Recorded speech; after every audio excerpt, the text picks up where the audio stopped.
C'est une matinée très étrange parce que nous savons bien que le chef de l'État va parler ce soir. Et la journée commence par un acte invraisemblable.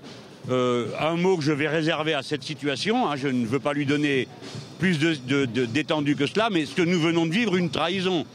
Puisque c'est l'élémentaire de la situation qu'un gouvernement de gauche fasse une loi d'amnistie, au moins pour ceux qui ont été injustement criminalisés du fait de leur action syndicale. Enfin, il n'y a pas de terroristes ici, il n'y a pas de fraudeurs du fisc, il n'y a pas de gens qui ont des comptes en Suisse.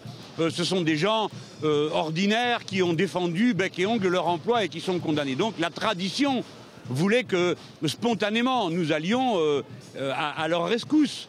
Et là, ce matin, par un procédé d'une hypocrisie incroyable, les parlementaires du PS ont renvoyé, disent-ils, en commission pour étudier le texte de nouveau, le texte de l'amnistie. En vérité, quelle est la situation ? François Hollande va parler ce soir et il sait que si la loi d'amnistie avait été présentée normalement tout à l'heure, là, il y a à peine une heure, si elle avait été présentée, alors que lui s'y opposait, alors qu'il a demandé à son ministre de s'y opposer, les parlementaires socialistes auraient désobéi. Si bien que nous aurions vécu la journée suivante, le chef de l'État vient faire je ne sais quel discours creux comme d'habitude, appelant à se rassembler autour de sa précieuse personne, et quelques heures auparavant, son propre parti eut manifesté sa division profonde.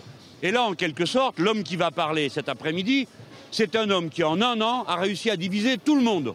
Il a divisé les forces syndicales en les contraignant à participer à une discussion qui n'a aucun sens avec le MEDEF. Ensuite, il a divisé la gauche, nous, en nous insultant et en nous marginalisant, puis les écologistes en les martyrisant, et ce matin, tout le monde et son propre parti en donnant des consignes de caractère monarchique. Il a décidé tout seul qu'il n'y aurait pas d'amnistie, qui a divisé jusqu'à son propre parti. Voilà l'homme qui va prendre la parole cet après-midi et qui va, pendant quelques instants, prétendre incarner la gauche, ce que, naturellement, personne ne peut plus croire aujourd'hui.